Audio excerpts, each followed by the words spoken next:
and welcome back to another episode of Beyond the To-Do List. I'm your host, Eric Fisher. This is the show where I talk to the people behind the productivity. This week, I'm excited to share with you a conversation that I had a while ago with author, podcaster, speaker, etc., Rob Bell on his book, Be Here Now. Honestly, it may be one of the best, in fact, I know it is. This is one of the best podcast episodes that I've ever had the privilege of recording. It gets down to the nuts and bolts and just the distilled essence of being productive and emphasis on that word being instead of productive. In this conversation, we talk about that book. We talk about the rhythms, routines, the rituals, and even at the end, the word Sabbath and what that means, and how to incorporate these things into our lives so that we can have more meaning in our work. One of the other words we come across a lot in this conversation is the word craft, and that there is a craft to doing the work that you do, regardless of what role it is. And it can even be a role you have now that you don't see yourself doing forever, but you can approach that role now with the perspective of craft. This doing a good job and doing it well in whatever role that is, all the details, etc. And I just knew I needed to be reminded of that craft aspect of things. And in fact, listening back to this conversation, I'm so appreciative of you for listening to this episode and to this show in general, and that I personally am so appreciative of the opportunity to get to podcast. It is truly one of the things that makes my life fulfilling. And I enjoy doing it, and I enjoy doing it for you, and I sincerely hope you enjoy listening to it. So I will get out of the way and say, enjoy this conversation with Rob Bell. This week, it's my privilege to welcome Rob Bell to the show. Welcome. It's great to be with you.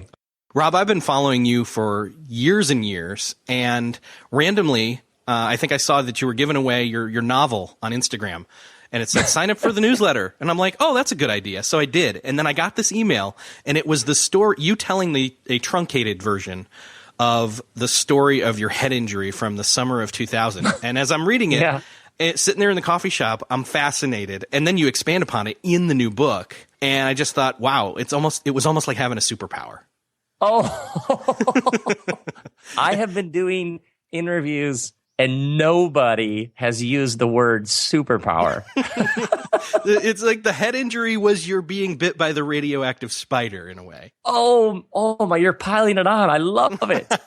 It oddly did feel, I mean, obviously people who take hallucinogenics and lots of different drug trips, people talk about having access to that which they previously didn't have access to. You know, people talk about peak experiences. People talk about, but it did have that sense like I was tasting something that I had never tasted before. That is true. Yeah. Superpower though. That's awesome. Well, and it was, I mean, for me, as you're describing this, sense of, I mean, what was it? It was water skiing, right? Yeah. And it was just, I mean, you hit your head with water too hard, which is a really weird doing thing flips. to say. Yeah. Flips on a wakeboard, and I just kept over rotating, flip after flip after flip, landing on the back of my head. Then I'd get up and I'd flip again and hit my back of my head. And eventually I didn't know what day of the week it was, and they got me in the boat, and I was just out of it. And as much as that sounds almost like the opening of a Hallmark movie, where then you have to connect with your wife and your kids and all that. Learn to cut an apple again. Yes. You describe it as like, I mean, you do almost describe it as, and I go superpower, but you go like, it's slightly hallucinogenic. Yeah. But it's not like you're seeing things that weren't already there. It's just that you almost had this absence of past and future, and you were only in the moment. Right. The great teacher Ram Dass talks about the goal of life is to be fully present in a place where you are connected with the depth of reality without needing any artificial superpowers or stimulants to get you there. You know what I mean? Mm-hmm. That actually practice or spiritual practice, the goal is you would become so present, you would see the depth and beauty and meaning and transcendence of your relationships, your presence on the planet, your work that you have to do, that you would just see it all in its fullness. And that's what happened is my brain, whatever happened with the concussion, my brain didn't have energy to think about the future. It didn't have any energy to think about the past. And the past is where regret comes from. And worry and anxiety often come from the future, what might happen. All I could do was be in the moment. And the moment was absolutely awesome. You even described something where I've done this, so I was like, I kind of get that, where you're sitting still and you're watching the sunlight come in like through a window or something, and you see the air particles, or the dust particles, I should say, and you're just like, they're floating, Yes. Yes. Yeah, and you think about when people talk about, like, your friend is telling you a story about something really meaningful that happened, she'll often say something like, and then we all got quiet, or, and then there was like, we were all really still because we didn't want to miss it. That when we talk about the moments when we feel most connected with our lives are generally moments when we describe some sort of slowing down, some sort of quiet. Sometimes there's an emptiness, stillness, and we are just here having this moment, and we're not worried about our inbox, and we're not worrying about Friday night's plans, and we're not concerned that our kid is going to spill that thing over there, which is how most of life is. Your brain is in all these different places at the same time. The thing that surprised me was learning that this happened to you way back in the summer of 2000, like 16 years ago. And yet that was prior to the majority of your being known for any of the stuff that you do these days. And so a lot of what you talk about in the rest of the book prior to the story is you, in a sense, working out, holding on to that superpower as you had like a full, okay, I'll go to the drug trip thing. You had the drug trip in a sense, the epiphany, and then it's like, no, I want to hold on to that. It's fleeting. It's going away. And how do I get back to that and live life every day? Oh man, I'm just telling you, as a writer, you totally get it. You're on it. Exactly. I experienced something, then life went back to normal, which is distracted, stressed, going 100 miles an hour. And it wasn't enough. I was like, I want to live like that, even in the course of everyday life. And I didn't come from a tradition that gave me those tools. I knew work hard, success, achievement, try to get a bigger house, try to help more people. Are more people involved in coming to the thing that we're doing? Great, then we're succeeding.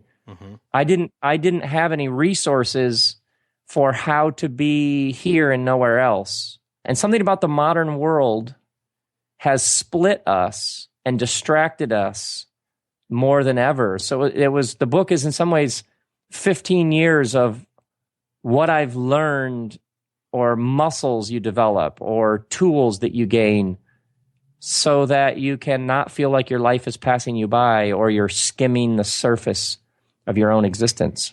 It's exactly what it was like. Yeah. It kept resonating with me because I kept seeing you were talking about things like rhythm and routines and the Sabbath, all to get back to that perspective, that proper perspective on being where you are. Right. And traditionally, in lots of cultures throughout human history, you had a ritual, which a friend of mine describes as physical poetry, in essence. What a ritual does is it reminds you, this is who I am, this is what I'm doing here, this is what we're going to do next. A ritual grounds you, and it sort of brings you back to the moment. Traditional cultures had a song, a ritual, a rite, a chant, a dance, a song, a prayer, whatever, had all of these ways to keep you here. But for many people in the modern world, they're cut off from these sorts of practices. So it's just wake up, answer some more emails, go to work, watch some Netflix, go to Target. You know what I mean? Yeah. And you're sitting in an airport waiting to go somewhere, and you were somewhere else. And it's just all, you're here, you're there, you're all over the place, but you rarely feel like you're actually tasting the depth of your own life. So part of it was learning this and understanding these factors that are in play. I love that when you talk about this, you break it down and you go from like phase to phase, in a sense of, at one point you're talking about how to work on unstarted or unfinished work that's right in front of you. There's this thing where you go and you talk about how you go and you sit down at your desk, and how that is, in a sense, a ritual where it's, I've sat down. This is where I work. Yes. I talk about how whatever is that you do each day, there is a craft dimension to it. There's an art form dimension. To being a mom, there is a craft to being a mom, to being a salesperson, to being a podcaster, to being a principal, to taking out to collecting trash. I mean, there's an art to all this.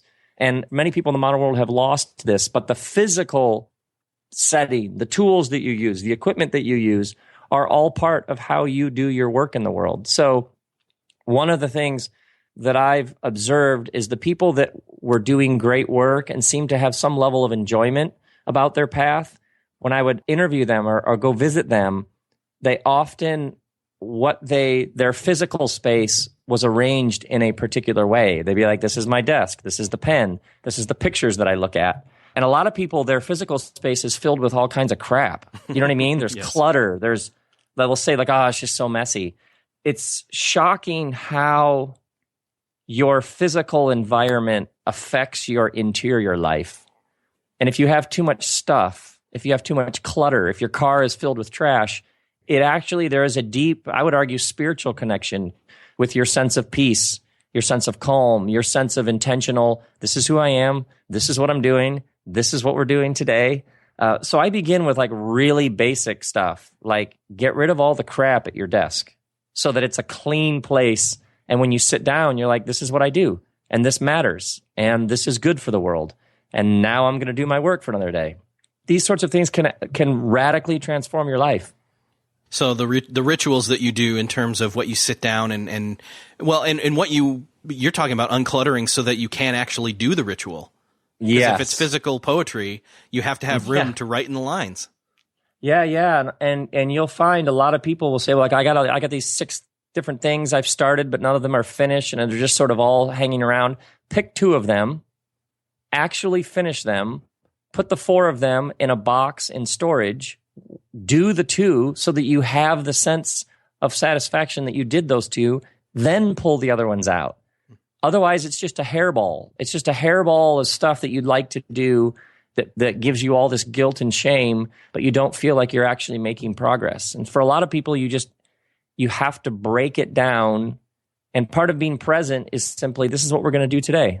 And at the end of today, we will have taken a whack at that. Mm-hmm. And there will be a level of satisfaction and joy in that. That's why we're here. And it's so simple. I feel like I'm talking like 101, but it actually changes everything. Since so much of our work these days is done in a digital space, you really drive home, especially early on, this blinking line, the cursor blinking at you, staring you down.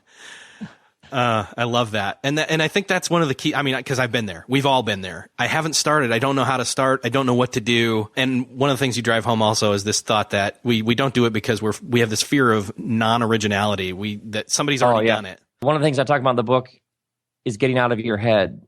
And I've met more people who had something they wanted to do.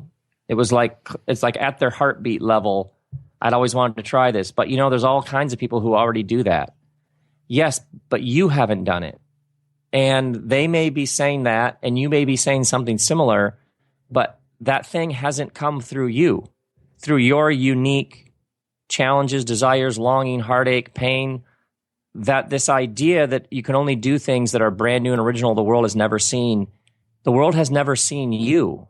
And you will, at the deepest level, fundamentally be a unique expression of whatever it is. So people are like, well, there's lots of school teachers out there. Yeah, but you haven't done that. And when you do it, you will bring your own uniqueness to it. So a lot of the reasons why people are stuck in their lives, it's important to get out of your own head. Who you aren't isn't interesting. Your friend who seems to have more energy and be smarter and have more money, not interesting when it comes to you and your path. That a lot of these head games get in the way of people finding their path. One of the things you talk about is dropping this word just and having something that gets you out of bed in the morning. I love that because I don't really struggle with getting out of the bed in the morning, really. I like doing that. But at the same time, like I've catch myself saying the word, I just got to do this or I just got to do that. And that's just so like self-defeating in a like, right. Like a self-fulfilling prophecy type way. Yeah, it's like you stack the odds against yourself from the beginning. In the book, I talk about, I was so interested the past couple of years, the number of, I'd be doing an event and somebody would raise their hand and they'd say, I got this question. Now, I'm just a mom or I'm just an accountant, but I was wondering, and what so struck me was the idea that you're just this or just that. when the depth and meaning of life comes when you connect with the depths of the depth is when you aren't just a mom, but you are taking part in something much larger than yourself. That we want to be a part of something larger than ourselves. And when we say, I'm just this or I'm just that, from the beginning, we're cutting ourselves off from the deep connectivity of all of creation. And that a lot of times people have already defeated themselves by the language that they're using. The people I meet who say, well, I'm a terrible parent, but I have this question. How are you ever going to find joy in being a parent if your first sentence about being a parent is, I'm a terrible parent? No one has ever raised your kid before. No one has ever tried to raise this kid. So you're learning how to be a parent to this kid. This is a much better message to be telling yourself than you're a terrible parent.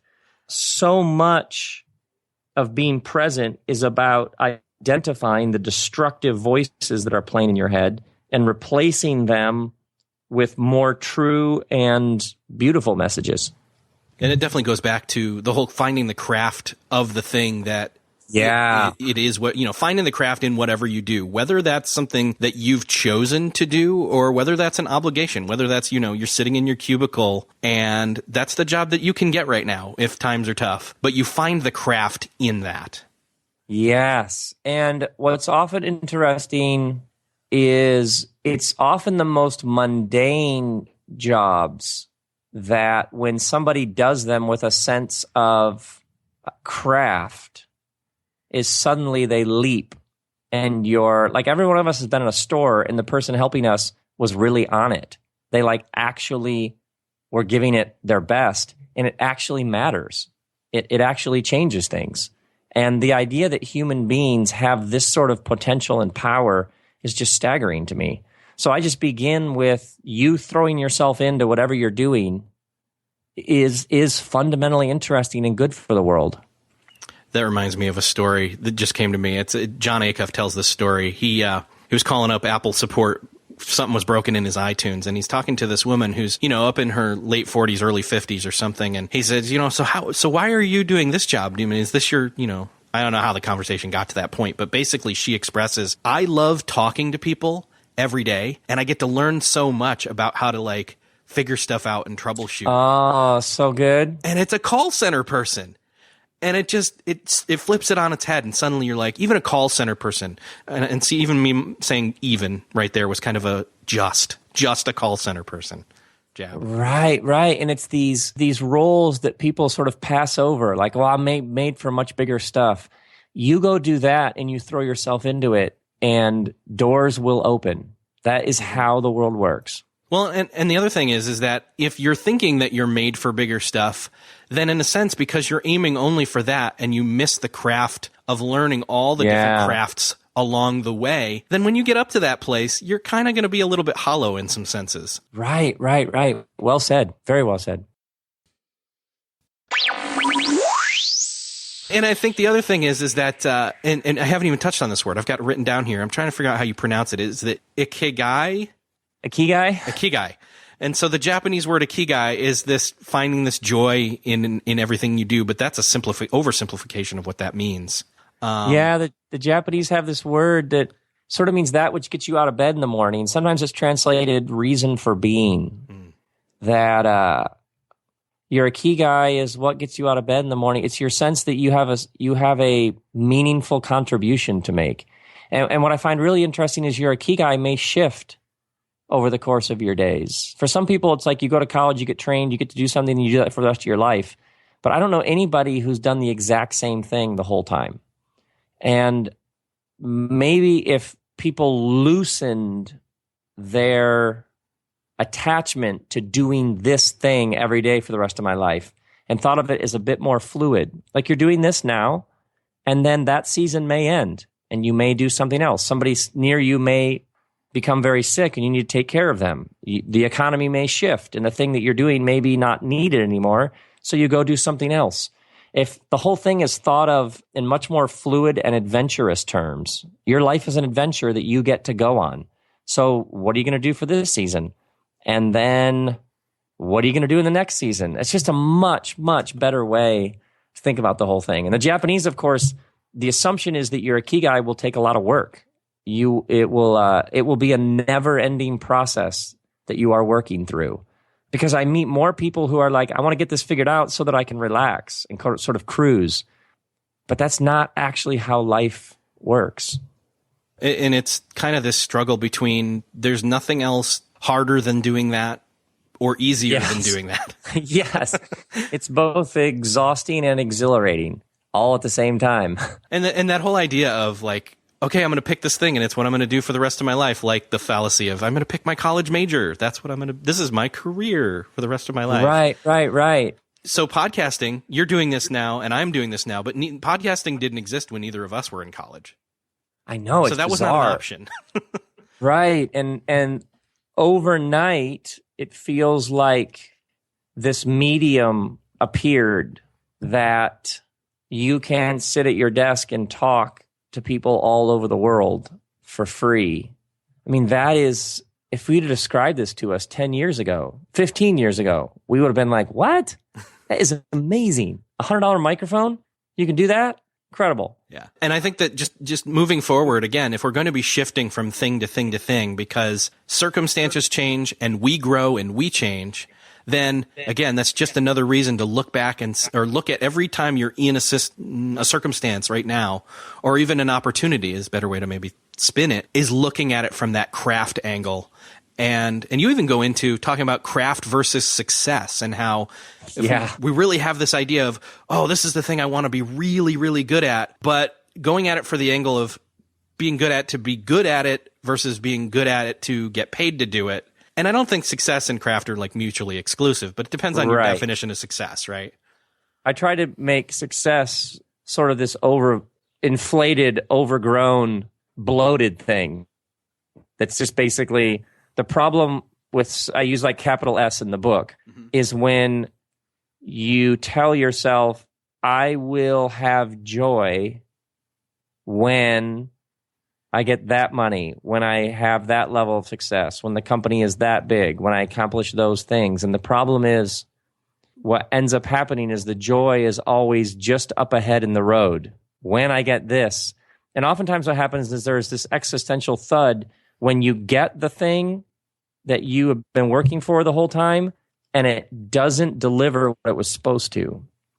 And what I kept observing over the years is the people that I most admired, when I would ask them about their work, what they would talk about is this sense of craft, this humbling sense that they were just taking another shot at it, another day to do this work. And that the joy was actually in the gift of getting to do the work. It was in the opportunity to even do this. That success has this, what more can I get? And craft has this, can you believe I get to do this? I love it. There's a group of people out there, entrepreneurs, where they want to sink all their time and effort into creating a something and then hoping to make their mark on the world in a sense.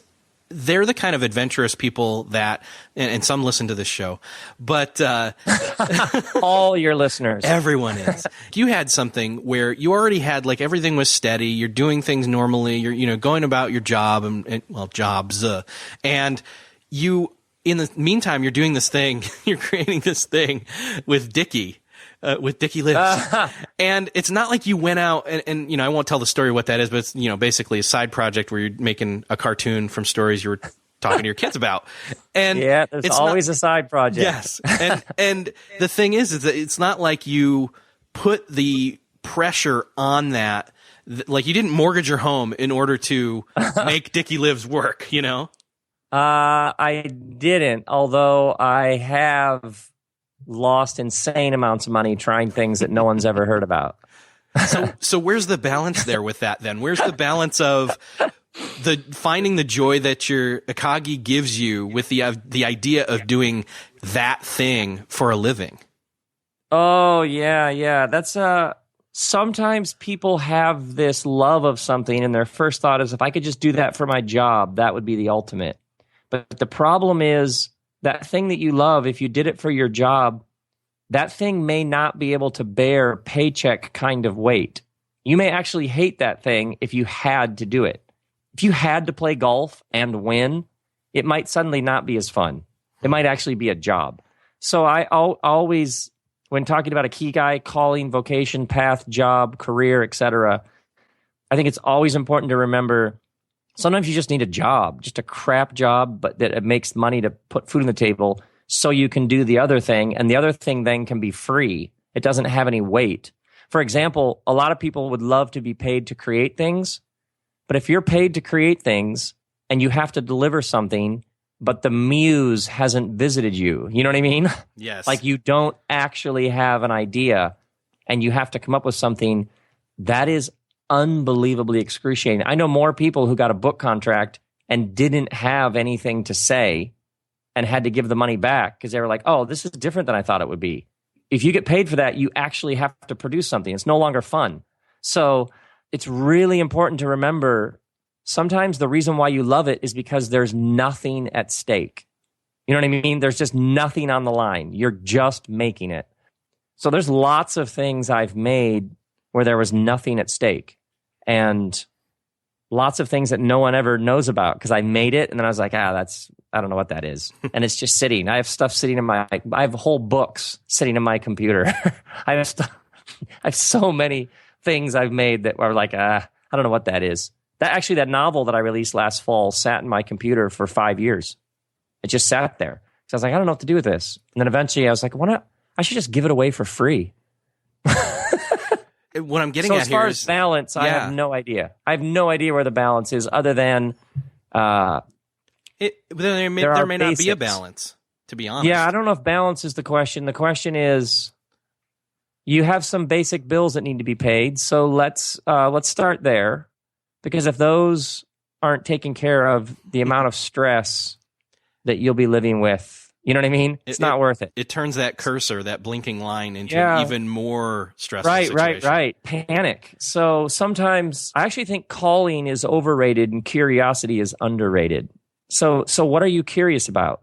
What's the thing that you think, I'd like to try that? I'd like to see what that is. And what space do you have in your life to pursue that curiosity? And sometimes you have more than others. I have 3 kids that are still at home. So I have some work I can do, but then I have a response. I'm here. I'm home. Yeah. I'm not out much. If I travel somewhere, I fly there, do my thing, and fly home because tonight's dinner, we're watching basketball, we're going swimming, we're walking the dog, we're doing homework. You know what I mean? Like I got some stuff I got to do. So part of it is and then how much space do you have in your life where you can pursue that? And it may turn into more, it may not, but you'll be alive. You'll be trying something. And that's sometimes just one little thing that you're working on is all it takes to feel more alive. That's awesome. Kind of in a winding down here, ironically so, let's talk a little bit about how integrating the Sabbath into your week can also help you gain back or gain for the first time some of that much needed perspective. Yes. Sabbath is an ancient practice rooted in a belief that the universe lives according to rhythm. So you have day and night, inhale, exhale. Your body has sympathetic, parasympathetic. Cells are dying. New cells are being born, 300 million every hour. You have winter, spring, summer, fall. Everything is at some level a sine wave, S-I-N-E, like from math class. Up, down, up. There is a rhythm built in to creation. And if you go every day, all day, never off, phone always on, always working, always going, always answering emails, always answering texts, and never take a break, you are violating the fundamental rhythms of creation. And so for thousands of years, people have understood that a rhythm of work and rest and play, sleep, and then being awake, like these rhythms, if you violate them, you always pay. You wouldn't believe the number of people I've talked to who have great despair. Like, what's the point? I'm burned out. I just find myself sort of gliding through a day, not really into it, depressed. You wouldn't believe how many people I will just ask them, what day a week are you not working, where you just do things that feed your soul? You wouldn't believe how often people will say, I don't know what you're talking about. You know what I mean? Jeez. Every day is just like all the other days. And despair is the spiritual disease of believing that tomorrow will simply be a repeat of today. Despair is when you look into the future and all you see is an endless repeat of this. And so often what we need to be liberated from is despair. And that's what happens when all of a sudden you realize tomorrow could be different. And one of the ways that you practice this, and for many people who would just say, I'm cynical, I'm pessimistic, I don't have hope, I'm kind of bummed about everything, take a day a week and treat it different than all the other days. Turn off your cell phone. Ask the question, what feeds your soul? Go do that. I mean, there's obviously thousands of years of witness to this. It's shocking how much it can transform your life. It's just unbelievable. So that's where in the book I talk about Sabbath is just living with rhythm. For me, as soon as I started practicing one day different than the others, I began to get so much more done in so much less time. It was revolutionary for me. I love even how you take what you found in that one day off and you take it back into the week where you've got like a rhythm of the day where, for example, I know you say you've got in the morning you're creating, in the afternoon you're doing admin type work, and in the evening, done. No more work. Yeah, I don't, other than occasional something here or there. Yeah, the rhythm of a day, it can change everything. It can really, I can't recommend it enough. Awesome. Rob, it's been so awesome talking with you. We could go for another hour, but we're not going to. You're going to have to come back on the show, and we'll go deeper into all these and other topics. So, great talking to you. The book is How to Be Here, and where can people find that? And I want them to go listen to your show, by the way. So where can we find that as well? Robcast is on iTunes, the Robcast, and then at robbell.com. So all that's at robbell.com, and then I do shows at a comedy club here in Largo and LA. And then they can get the book, past books, tour films, everything, past episodes of my podcast is all at robbell.com. Awesome. Rob, thank you so much for being here with me now. It's a pleasure and great questions. Really great questions. I enjoyed it. Well, that's another podcast episode crossed off your podcast listening to-do list. I hope that you enjoyed this conversation with Rob Bell. I know that I did, and I knew that I needed to revisit it. And I hope that you, like me, are taking something significant away. I'm taking away just an overwhelming sense of thankfulness for the ability to be doing a podcast, to have the experience of it, to do it from the perspective of craft. In fact, that was one of the things that I was really walking around at Podcast Movement in August of 2019, thinking to myself was, one, thankfulness, but two, this approach of, I want to get better at this. How can I get better at this?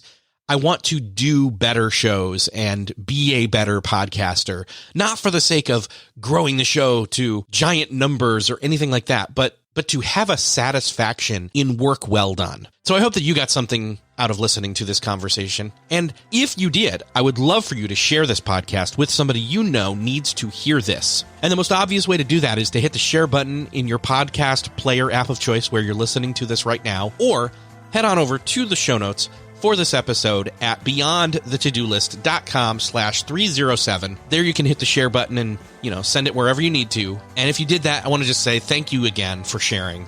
Thank you also for listening, and I will see you next episode.